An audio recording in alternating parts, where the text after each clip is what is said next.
Hello दोस्तों, स्वागत है आपका हमारे इस नए वीडियो में। दोस्तों इस वीडियो में आपको बताने वाला हूं कि आप स्कॉलरशिप क्लास 11th का ऑनलाइन फॉर्म कैसे फिल कर सकते हैं। मैं यहाँ पे आपको क्लास 11th का ऑनलाइन फॉर्म फिल करने से लेकर पूरा प्रिंट निकालने तक का पूरा प्रोसेस स्टेप बाय स्टेप दिखाने वाला हूँ। इस बार दोस्तों 2025-26 के स्कॉलरशिप के फॉर्म में OTR लग गया है। ठीक है, यहाँ पे आपको स्कॉलरशिप का फॉर्म फिल करने से पहले, रजिस्ट्रेशन करने से पहले, फॉर्म को फिल करने से पहले आपको अपना OTR रजिस्ट्रेशन करना पड़ेगा। ठीक है, तो OTR रजिस्ट्रेशन करने से लेकर पूरा प्रिंट निकालने तक का पूरा प्रोसेस स्टेप बाय स्टेप आपको दिखाऊंगा।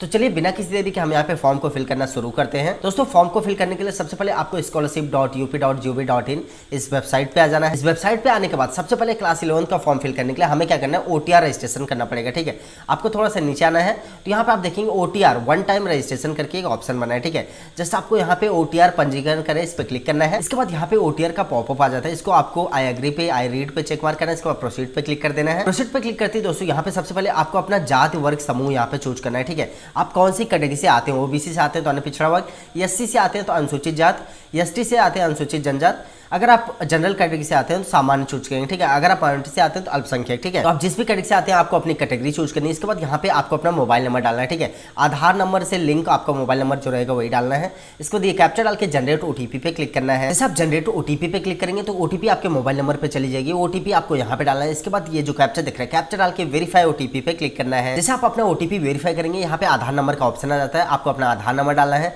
देन ये जो कैप्चा देख रहे हैं, कैप्चा डाल के सबमिट पे क्लिक करना है। दोस्तों जैसे आप नेक्स्ट स्टेप पे आएंगे यहाँ पे आप देखेंगे डिजी लॉकर का ऑप्शन आ जाएगा। ठीक है, कुछ लोग के पास यहाँ पे डिजी लॉकर का ऑप्शन नहीं आएगा। ठीक है, ये उनके में आएगा जिन्होंने अपना अभी तक कोई भी स्कॉलरशिप का फॉर्म नहीं फिल करा है या फिर डिजी लॉकर का अकाउंट नहीं बनाया। ठीक, अगर आप में ऐसा आ रहा है तो क्या करना है, आपको जो साइन अप पे क्लिक करना है। इसके बाद यहाँ पे आपको अपना पूरा आधार नंबर डाल के नेक्स्ट पे क्लिक करना है। नेक्स्ट करते ही आधार से रजिस्टर्ड मोबाइल नंबर पे OTP जाएगी, OTP डाल के सबमिट पे क्लिक करना है। जैसे दोस्तों आप सबमिट पे क्लिक करेंगे यहाँ पे जो है आपका डिजी लॉकर का 6 डिजिट का पिन बोलेगा, तो आपको अपना कोई भी 6 डिजिट का पिन बनाना है।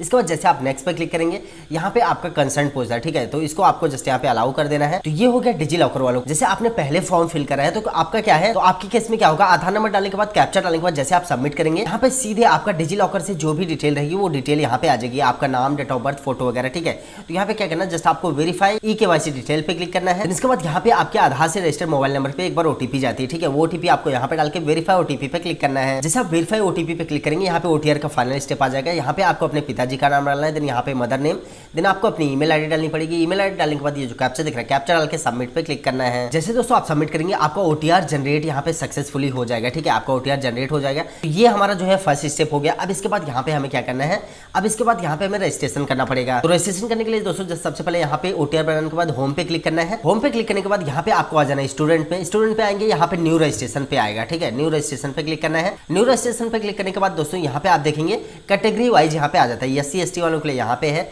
OBC वालों के लिए सेकंड वाला ऑप्शन है, माइनॉरिटी वालों के यहाँ थर्ड है। ठीक है, चाहे आप OBC हैं, SC ST हैं, जनरल या माइनॉरिटी किसी भी कैटेगरी से हैं, अगर आप 11-12 का फॉर्म फिल कर रहे हैं क्लास 11th का, तो यहाँ पे आपको पोस्ट मैट्रिक इंटरमीडिएट फ्रेश आपको चूज करना है। ठीक है, इसमें भी आपको सेकंड वाला, इसमें भी, इसमें भी। ठीक है, जिस भी कैटेगरी से आप आते हैं आपको पोस्ट मैट्रिक इंटरमीडिएट चूज करना है। देन इसके बाद दोस्तों सबसे पहले आपका OTR नंबर पूछेगा। ठीक है, तो यहाँ पे अभी जो आपने OTR नंबर मिला है आपको वो OTR नंबर डालना है, देन आपको सबमिट पे क्लिक करना है। सबमिट करते दोस्तों आपका OTR नंबर, आपका नाम, यहाँ पे ऑटोमेटिक मोबाइल नंबर वगैरह आ जाएगा। ठीक है, यहाँ पे सबसे पहले आपको अपना जिला चूज करना है। जिस जिले में स्टूडेंट पढ़ रहा है वो जिला यहाँ पे आपको चूज करना है। जिला चूज करने के बाद उस जिले में जितने भी कॉलेज है यहाँ पे आ जाएंगे। ठीक है, आपको सेलेक्ट पे क्लिक करके आपको अपना कॉलेज चूज करना है। इसके बाद यहाँ पे वर्ग जात समूह में आप अगर OBC चूज करेंगे अन्य पिछड़ा वर्ग आएगा, अगर आप SC चूज करेंगे तो यहाँ पे अनुसूचित जाति आएगा। ठीक है, तो आपको अपना कैटेगरी यहाँ पे चूज कर लेना है। इसके बाद धर्म में यहाँ पे आपको हिंदू चूज करना है। अगर आप माइनॉरिटी आएंगे तो यहाँ पे मुस्लिम, सिख, ईसाई का ऑप्शन आएगा। ठीक है, देन इसके बाद यहाँ पे हाई स्कूल उत्तीर्ण करने का वर्ष पूछेगा, कौन से साल में आपने हाई स्कूल कंप्लीट करा है वो आपको बताना पड़ेगा। 2024, 25, 23 जब भी आपने करा है आपको अपना यहाँ पे हाई स्कूल का वर्ष बताना पड़ेगा। ठीक है, इसके बाद यहाँ पे हाई स्कूल का बोर्ड आपका कौन सा था, UP बोर्ड, CBSE, ICSE, कौन से बोर्ड से आपने पढ़ाई करा था। ठीक है, वो आपको बताना पड़ेगा। फिर इसके बाद यहाँ पे हाई स्कूल बोर्ड का अनुक्रमांक पूछता है। ठीक है, अभी देखेंगे अनुक्रमांक में यहाँ पे दो चीजें होती है। ठीक है, दो बॉक्स बने हैं, तो यहाँ पे सबसे पहला वाला बॉक्स अल्फाबेट के लिए है। अगर कुछ लोग के जैसे रोल नंबर में कुछ अल्फाबेट लिखा होता है तो वो अल्फाबेट यहाँ पे डालना है। इसके बाद बाकी का रोल नंबर यहाँ पे डालना है। ठीक है, अगर आपने अल्फाबेट मतलब ABCD नहीं लिखा है, सीधा नंबर लिखा है, तो फर्स्ट वाला कॉलम आपको छोड़ देना, सीधे सेकंड वाले कॉलम में आपको रोल नंबर लिखना है। ठीक है, इसके बाद यहाँ पे आपको अपना पासवर्ड बनाना है। पासवर्ड 6 अंकों से लेकर 12 अंक का कुछ भी हो सकता है। पासवर्ड का डेमो आपको दिखा रहा हूँ, इस प्रकार से आप कोई भी पासवर्ड बना लेंगे। देन आपको सेम पासवर्ड यहाँ पे डालना है। देन ये जो कैप्चा दिख रहा है, कैप्चा डाल के नीचे यहाँ पे प्रोसीड रजिस्ट्रेशन पे क्लिक करना है। जैसे आप प्रोसीड रजिस्ट्रेशन पे क्लिक करेंगे दोस्तों, यहाँ पे आपका रजिस्ट्रेशन जो है कंप्लीट हो जाता है। यहाँ पे आप देखेंगे आपका OTR नंबर रहेगा, इसके बाद यहाँ पे आपका रजिस्ट्रेशन नंबर, ठीक है। ये जो आपको प्रिंट आउट दिख रहा है, ये जो फॉर्म आ रहा है, इसका आपको स्क्रीनशॉट लेके रख लेना है। इसके बाद क्या करना है, हमारा यहाँ पे रजिस्ट्रेशन हो गया। अब यहाँ पे लॉगिन करके हम फॉर्म को फिल करना शुरू करते हैं। तो लॉगिन करने के लिए जस्ट आपको यहाँ पे होम पेज पे क्लिक करना है। होम पेज पे आने के बाद दोस्तों यहाँ पे आपको आना है स्टूडेंट्स में। इसके बाद यहाँ पे लॉगिन फ्रेश में आना है, ठीक है। हम क्लास 11 का फॉर्म फिल करें तो लॉगिन फ्रेश में आएंगे। लॉगिन फ्रेश में जैसे आएंगे एक ऑप्शन यहाँ पे ओपन हो जाता है, pre matric student, post matric other than intermediate, ठीक है। प्री मैट्रिक 9-10 वालों के लिए होता है, पोस्ट मैट्रिक 11-12 वालों के लिए होता है। तो हमें यहाँ पे पोस्ट मैट्रिक स्टूडेंट ओपन करना है। देन इसके बाद दोस्तों यहाँ पे लॉगिन का पेज आ जाता है, लॉगिन का डैशबोर्ड। तो यहाँ पे क्या करना है, सबसे पहले हमें रजिस्ट्रेशन संख्या पूछता है, तो यहाँ पे आपको अपना रजिस्ट्रेशन नंबर डाल देना जो अभी मिला था, ठीक है। इसके बाद यहाँ पे OTR नंबर पूछता है, तो यहाँ पे आपको अपना OTR नंबर, देन जो पासवर्ड आपने बनाया था रजिस्ट्रेशन के टाइम पे वो पासवर्ड डालना है। इसके बाद ये जो कैप्चा देख रहे हैं, कैप्चा डाल के हमें यहाँ पे सबमिट करके लॉगिन कर लेना है। लॉगिन करते दोस्तों आप देखेंगे आप यहाँ पे लॉगिन हो जाएंगे, ठीक है। ये पूरा फॉर्म जो है 7 स्टेप में यहाँ पे कंप्लीट होने वाला है। मैं यहाँ पे आपको 1 बाय 1 सारे स्टेप आपको बताऊंगा, ठीक है।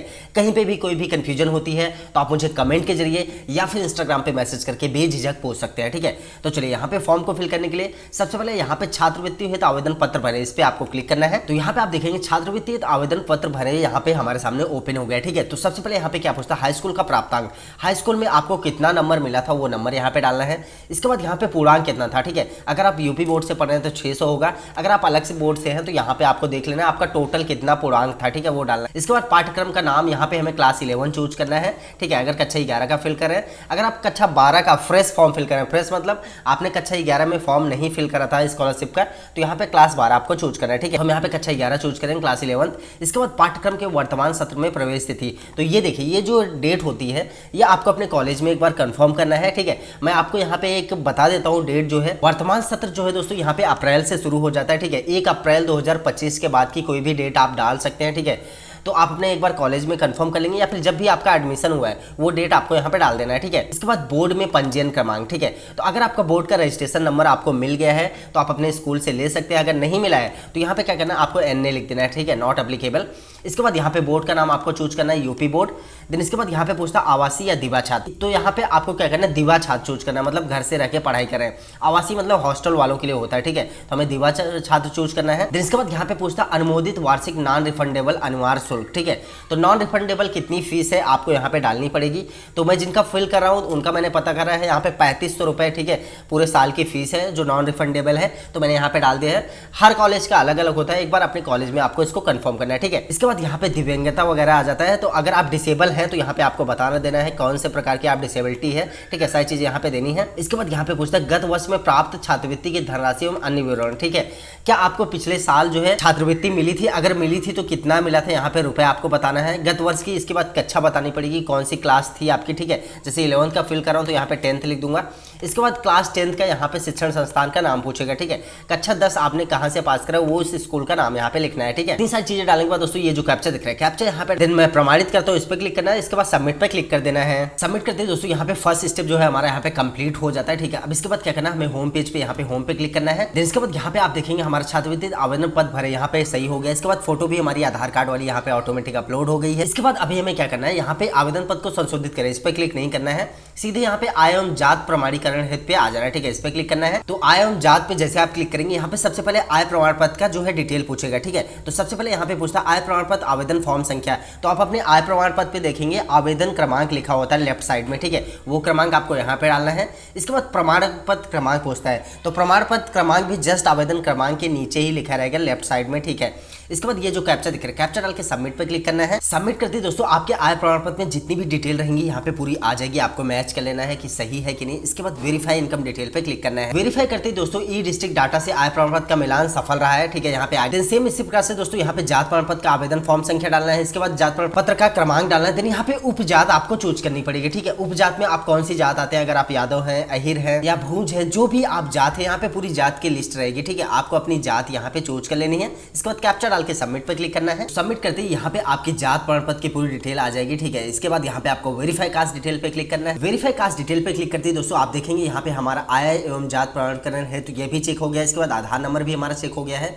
हाई स्कूल का रोल नंबर भी हमारा प्रमाणीकरण हो गया है। ठीक है, अब इसके बाद क्या करना है, हमें जांच हेतु आवेदन प्रिंट करें, इस पे क्लिक कर देना है। ठीक, जैसे आप जांच हेतु आवेदन प्रिंट करें क्लिक करेंगे तो यहाँ पे आपका पूरा जो आपने फॉर्म फिल करा है वो पूरा आ जाएगा। तो आपको एक बार पूरा मैच करना है सब कुछ सही है कि नहीं। ठीक है, तो ये सारी चीजें आपको देख लेनी है। इसके बाद क्या करना है, दोबारा से बैक आना है। यहाँ पे अगर आपको लगता है कुछ भी चेंज करना है तो आवेदन पत्र को संशोधित करें, इस पे क्लिक करके आप यहाँ पे चेंज कर सकते हैं। ठीक है, हमारा सब कुछ सही है। तो अभी क्या करना है, अगर आपका सब कुछ सही है तो जांच के उपरांत आवेदन पत्र सबमिट करें। ठीक है, इस पे आपको क्लिक करके फॉर्म को लॉक करना पड़ेगा। दोस्तों यहाँ पे जांच के उपरांत आवेदन पत्र को सबमिट करने पे जैसे आप क्लिक करेंगे यहाँ पे आपको ओके करना है। इसके बाद फॉर्म आपका लॉक हो जाएगा। ठीक है, लॉक होने के बाद संस्था में जमा करने है तो आवेदन प्रिंट करें। ठीक है, आपको इस पे क्लिक करना है। ठीक है, लेकिन ये क्लिक तब होगा जब आपके यहाँ पे फाइनल प्रिंट आ जाएगा। फाइनल प्रिंट आने में कभी कभी यहाँ पे देखिए लिखा हुआ है आवेदन पत्र का प्रिंट 3 दिन के बाद अवश्य है। ठीक है, मतलब 3 दिन कम से कम लगेगा। ठीक है, अगर आप फॉर्म को जैसे आखिरी डेट में भर रहे हैं तो ये 2 घंटे 3 घंटे में भी आ जाता है। ठीक है, लेकिन आप स्टार्टिंग में अगर फॉर्म को फिल कर रहे हैं तो 2 दिन भी लग जाता है। ठीक है, तो जैसे यहाँ पे आपका फॉर्म आ जाएगा तो ये बटन इनेबल हो जाएगी, जस्ट आपको इस पे क्लिक करना पड़ेगा। इसको क्लिक करने के बाद दोस्तों आपके सामने पूरा फॉर्म आ जाएगा। ठीक है, उस फॉर्म को आपको जस्ट यहाँ पे कुछ इस प्रकार से फॉर्म रहेगा। यहाँ पे आपका नीचे फोटो के नीचे यहाँ पे QR कोड रहता है। ठीक है, तो वो QR कोड वाला फॉर्म पूरा आपको प्रिंट आउट करके आपके अपने सारे डॉक्यूमेंट को लगा के अपने स्कूल या कॉलेज में जमा कर देना है। ठीक है, तो इस प्रकार से क्लास 11 का ऑनलाइन फॉर्म आप बहुत आसान तरीके से फिल कर सकते हैं। इसके बाद भी अगर आपका कोई भी कंफ्यूजन या डाउट है तो आप कमेंट के जरिए या फिर इंस्टाग्राम पे मैसेज करके पूछ सकते हैं।